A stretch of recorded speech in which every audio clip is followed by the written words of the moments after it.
Shortly after I turned 19, my two friends decided to take me out to a game cafe near my house. It's also a bar once the night hits. So of course, given that I live in Canada, meaning 19 is the age to start having legal alcohol-induced fun. It was the perfect setting to get a bit tipsy and play some innocent board games with friends. We decided to drink. One of the friends that was with me was the designated driver, Hunter, while the other, Wayne, only drinks tequila.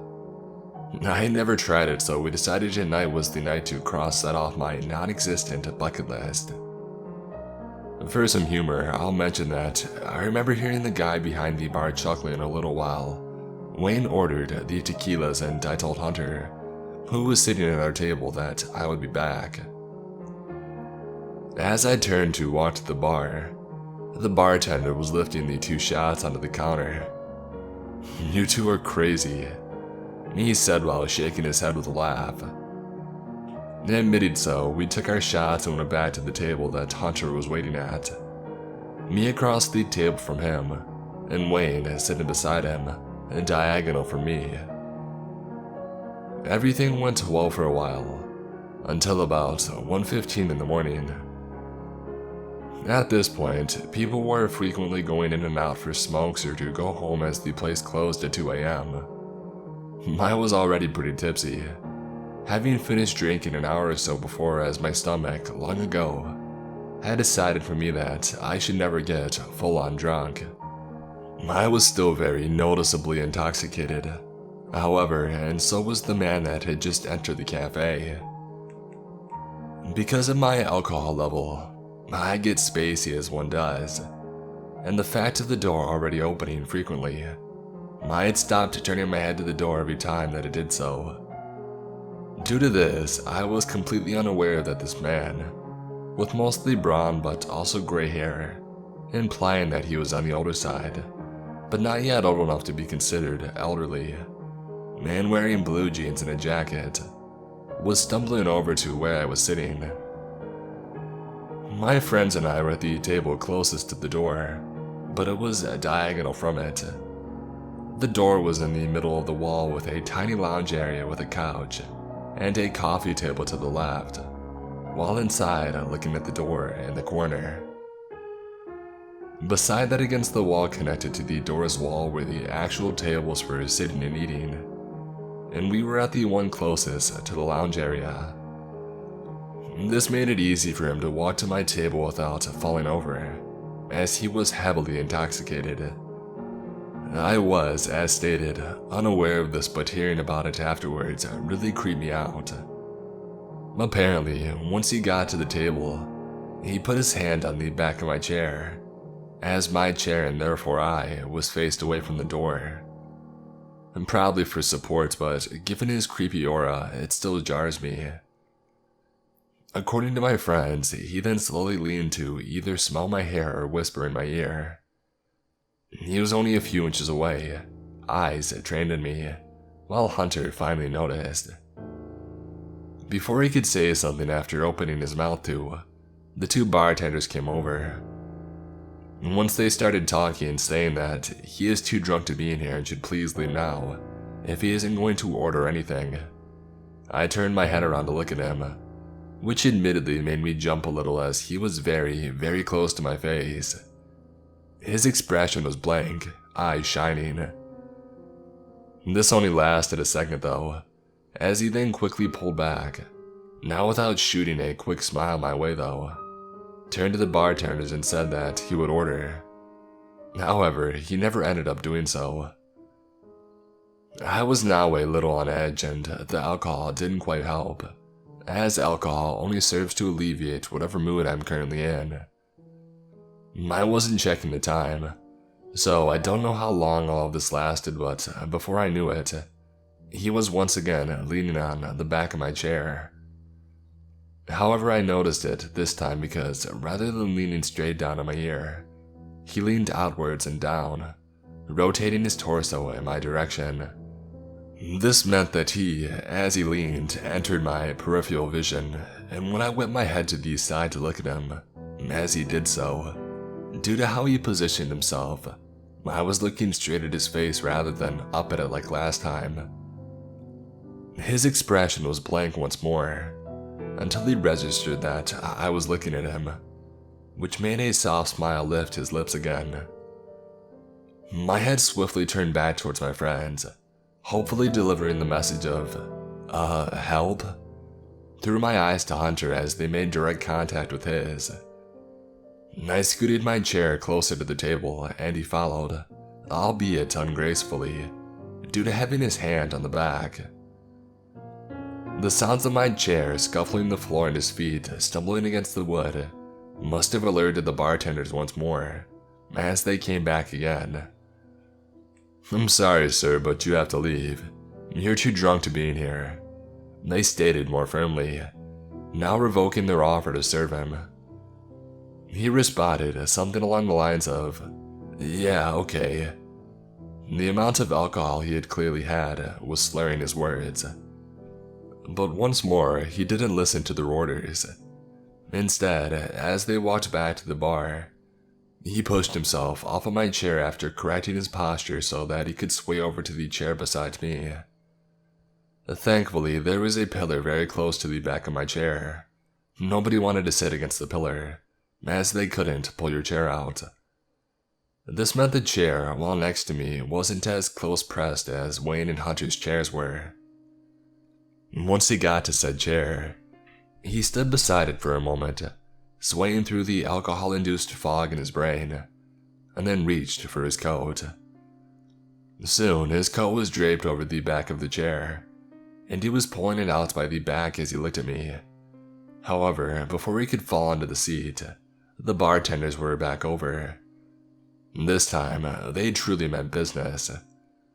"Sir," one said, looking over at me before quickly looking back at the man, as I'm sure he noticed my unnerved expression. "You really have to leave. This is the last time that we're going to tell you that you are way too drunk to be in here, so you have to go. Now." Letting out a sigh of relief, I saw him nod his head as he finally broke his gaze from me. He slurred a confirmation, grabbing his coat and standing up. The bartenders reached out as he nearly stumbled over, but he caught his balance as he simultaneously shrugged on his coat. My gaze followed him as I turned my head around to watch him shuffle to the door. He grabbed at the handle and whipped it open with much more force than needed. So much force, in fact, it made him stumble back slightly, and then he was gone and out the door. The bartenders apologized to me soon after, and I went home. I've never seen him again, and I hope not to. I am a 31-year-old woman. This happened a few years back. I was walking from a friend's house to meet my son's father, X, at a bar that we frequented in those days. It was winter, icy and snowing, with giant piles of snow all around. I was walking from a friend's house around 9 p.m. down an alley that served as a driveway area for many houses. Not a great neighborhood, but not bad either. I was wearing my apocalypse boots, waterproof, knee-high, winterproof. I usually have headphones and blaring music while I walk, but that night for some reason I decided not to. In hindsight, that's what saved me. I was about the equivalent of 2 to 3 blocks away from the bar. There was a younger guy, early 20s, walking about 50 feet behind me. "May you?" I turn around. It seems like he's talking to someone else. "Hey." I look back and then continue walking. "Yeah, you. Don't turn around, sweetheart." I start to walk faster and I realize that he's getting closer. Ahead of me, I see an SUV running, backed out of a parking spot but blocking my path. I turn around. There's another guy. The door to the SUV opens and there are a couple of guys in it looking at me. One gets out and stands by the open door. I turn to look at the guy behind me and out of nowhere about 5 more guys come out, surrounding me from a distance, slowly closing in. The realization that they were hiding behind piles of plowed snow hit me. I realized that they were just standing and watching me. A couple of them had their phones out and were recording something that was about to go down. Nobody was smiling, but they were closing in on me, trying to get me to walk to the SUV. Fight or flight kicked in, and I decided I didn't want to know what was about to happen. I wanted to catch them off guard. So, instead of running forward, I bolted to the left. Thank God for those boots. I could run across the ice, no problem. I ended up cutting through a few yards and I made it to the bar. Guys trying to get me into your SUV while filming. Let's not meet. One time I went to the bar with one of my friends. I had just turned 21, so I hadn't been to much bars up to that point. My friend was drinking on the way to the bar, so he was already pretty drunk when he got there. When I sat at the bar, a cute girl came and talked to me and my friend. She said that her name was Candace, and I noticed that she had really bright red hair. I assumed that she dyed it. It was pretty but unnatural.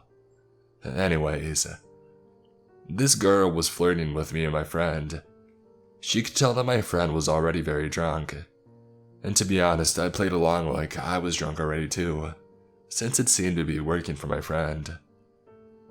I didn't know if she was just trying to get free drinks, so I told her that we didn't have much money, but she offered to buy us drinks. She kept buying us drinks and I started to get confused as to who she liked between me and my friend. My friend went to the bathroom, but before he came back, he was kicked out by the bouncers. He was really too drunk. Candace and I went outside with him. She kept telling him to go home with her. He was so out of it that he could barely answer her. I told her that he was too drunk and that I couldn't let him go anywhere. I didn't want him to wake up hungover in some random house with no car and no idea what happened. But Candace kept pushing it, saying that she would take care of him, but I told her no because I had to stay with him. I was more sober than him and he was my responsibility. I told her the only way that he was going anywhere was if I tagged along. I assumed she thought that I was jealous, but my friend could barely stand, and had lost interest in Candace already at that point. She immediately started flirting with me, and offered to give my friend a taxi to drive him home, and said that we could go to her place alone. At this point, I had a few drinks and I was pretty buzzed, so I agreed. We took my friend to a taxi and walked her to her car. I slightly stumbled on the way to her car. "Wow, you're pretty drunk, huh?" she said, smiling as she had held onto my arm. "Yeah," I said. I don't know why, but I just felt slightly shy and anxious. Everything was just happening too easy for me, so I felt uneasy.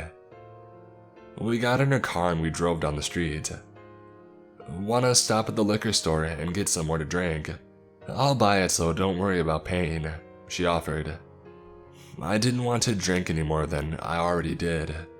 I was already buzzed and I wanted to be able to carry myself throughout the rest of the night. Sometimes I made myself look stupid when I'm drunk, so I didn't want to ruin anything with Candace more than I already did earlier when telling her my friend was too drunk. I told her that I was already drunk enough, but she insisted. I didn't want to seem lame, so I told her to get me a pint of liquor with some apple juice to chase it. She went in the store and came out with a lot more than just a pint. I assumed that she wanted to drink more also, and that's why she got a fifth instead of a pint. On the car ride, we passed the bottle back and forth, but she took tiny sips. I tried to take tiny sips, but she kept passing me the bottle and telling me to drink. I somehow managed to drink all of my apple juice, and pretended to drink the bottle by spitting the liquor in the apple juice bottle. I tossed the apple juice bottle full of liquor out the window before she saw it. I didn't want her to know I was acting drunker than I was, and she actually believed I was sloppy drunk when I was simply buzzed. I took a couple more sips of liquor and I finished the bottle. Throughout the car ride, I called her the wrong name a couple of times to get a reaction out of her, but she didn't react to it. She just kept letting me call her Carla without correcting me. For some reason, I thought she lied to me about her name initially. We drove up to her house. I pretended to trip and stumble into her front door.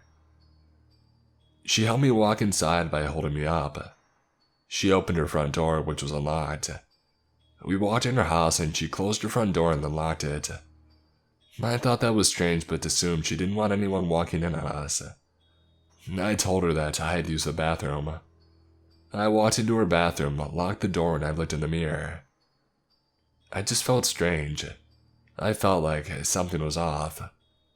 I felt myself becoming more drunk from finishing the bottle earlier. I turned on the sink to make noise and I made myself puke up the liquor that I drank. I flushed and went to the sink and started drinking the tap water out of my hands to sober up.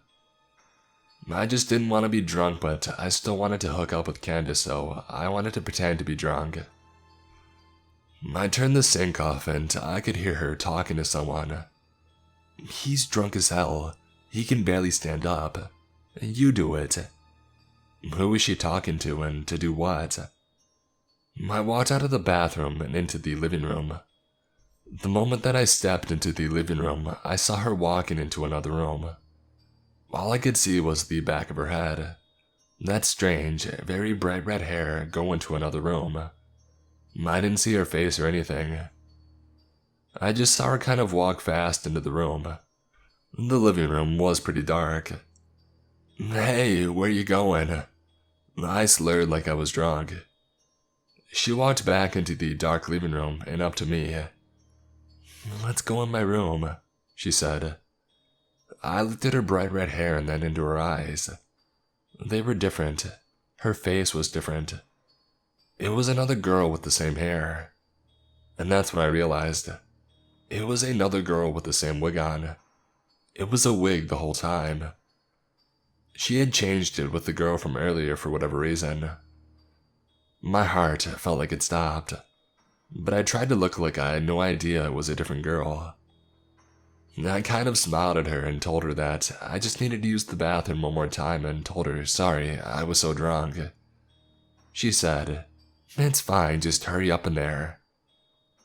I went into the bathroom and I locked the door.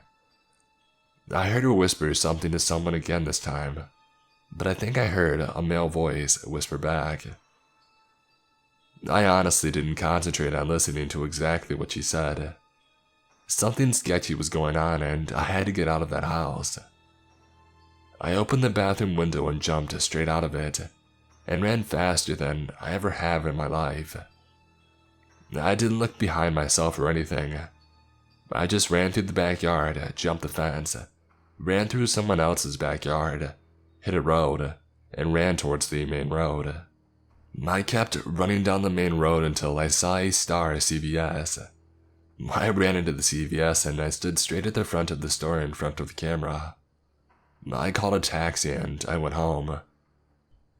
I tried to think what happened that night.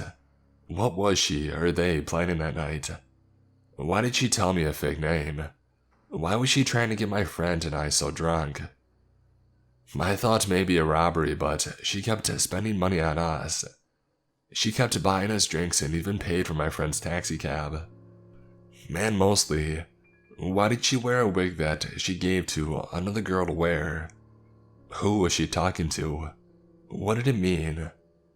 And what was in that room that they tried to lure me into?